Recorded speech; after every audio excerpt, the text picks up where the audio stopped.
Anda telah mengunduh podcast yang dipaparkan oleh Pendeta Dr. Erastus Sabdono ini dari truth.id/voice. Selamat mendengarkan podcast ini. Shalom Bapak Ibu dan Saudara-saudara yang terkasih di dalam Tuhan. Kebenaran saat ini berjudul Menantikan Kebangkitan. Ada dua hal yang mesti menggelisahkan kita. Yang pertama, mengapa kita tidak sungguh-sungguh memandang bahwa kebangkitan dari orang mati merupakan sesuatu yang luar biasa, yang berharga, yang mestinya kita rindukan dan kita nantikan. Sebab kebangkitan dari antara orang mati akan membuat kita memiliki tubuh kemuliaan yang tidak mengalami sakit penyakit, proses penuaan, kesempurnaan fisik, kesempurnaan tubuh seperti rancangan Allah semula. Kalau kita sadar, kita tidak memandang hal itu sebagai sesuatu yang istimewa, yang luar biasa, sehingga kita tidak merasa menantikan dengan sungguh-sungguh.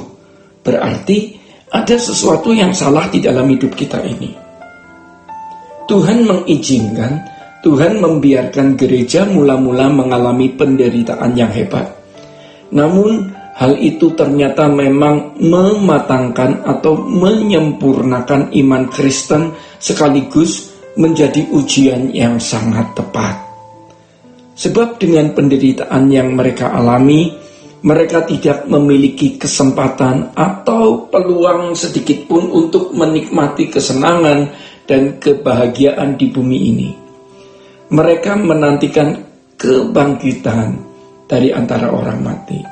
Jadi Tuhan mengondisi orang Kristen. Tuhan mengondisi orang Kristen abad mula-mula itu untuk bisa memandang kebangkitan dari antara orang mati sebagai sesuatu yang bernilai, yang berharga, dan mereka menantikannya. Dunia kita hari ini mengondisi kita untuk tidak menantikan kebangkitan dari antara orang mati. Karena kita bisa menikmati banyak kesenangan, kenyamanan hidup, sehingga kebangkitan bukan sesuatu yang berharga dan bernilai. Dan faktanya, hampir-hampir tidak ada orang yang menantikan kebangkitan itu. Tentu kita seharusnya mempersoalkan dan memperkarakan hal ini di dalam hidup kita pribadi. Dari pergumulan itu kita menemukan satu hal, yaitu kalau kita masih mengharapkan ada kebahagiaan di dalam hidup kita, maka kita pasti tidak menantikan kebangkitan. Kita tidak memandang kebangkitan sebagai sesuatu yang berharga dan yang bernilai. Kalau kita membiarkan kehidupan kita seperti ini, cepat atau lambat, kita dapat mengkhianati Tuhan. Dan yang kedua, penyesatan yang tanpa disadari merusak kehidupan orang Kristen. Pandangan jika kita mempercayai kebangkitan Yesus, maka secara otomatis akan mengalami kebangkitan.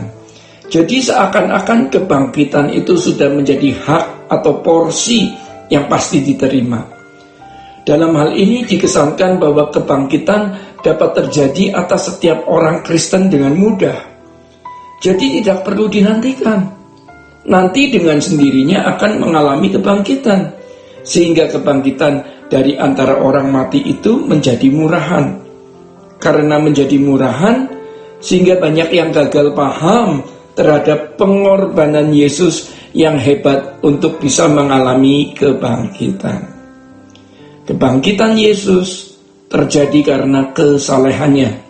Kalau dia tidak saleh, artinya dia juga berbuat salah. Jangankan menebus dosa orang lain, ia juga tidak bisa memikul dosanya sendiri. Padahal Alkitab menunjukkan bahwa untuk mengalami kebangkitan, seseorang harus memiliki kehidupan yang pantas untuk memperoleh kebangkitan. Dalam hal ini, ada syarat yang harus dipenuhi. Sangat jelas dalam kesaksian Rasul Paulus mengenai syarat yang harus dipenuhi untuk mengalami kebangkitan itu tertulis di Filipi 3 ayat 7-11 sebagai berikut. Tetapi apa yang dahulu merupakan keuntungan bagiku, sekarang kuanggap rugi karena Kristus. Malahan segala sesuatu kuanggap rugi, karena pengenalan akan Kristus Yesus Tuhanku lebih mulia daripada semuanya. Oleh karena dialah aku telah melepaskan semuanya itu dan menganggapnya sampah, supaya aku memperoleh Kristus dan berada dalam Dia, bukan dengan kebenaranku sendiri karena mentaati hukum Taurat, melainkan dengan kebenaran karena kepercayaan kepada Kristus, yaitu kebenaran yang Allah anugerahkan berdasarkan kepercayaan. Yang ku kehendaki ialah mengenal Dia dan kuasa kebangkitannya dan persekutuan dalam penderitaannya, di mana aku menjadi serupa dengan Dia dalam kematiannya, supaya aku akhirnya beroleh kebangkitan dari antara orang mati.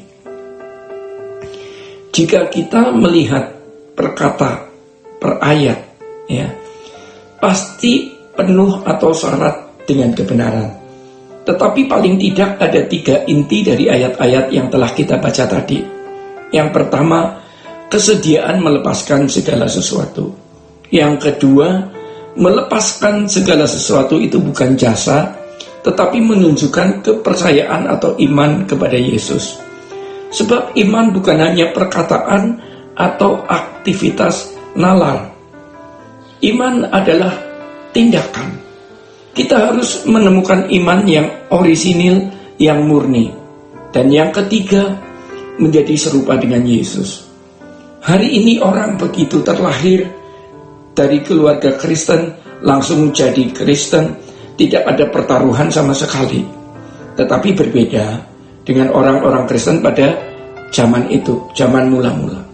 Mereka harus berani mempertaruhkan hidup mereka untuk imannya. Jadi kalau berkata percaya Tuhan Yesus, prakteknya adalah kehilangan seluruh hidup. Dan ketiga syarat ini harus dipenuhi, supaya aku akhirnya beroleh kebangkitan dari antara orang mati. Bapak, Ibu, dan saudara-saudara yang terkasih di dalam Tuhan, demikian kebenaran pada saat ini.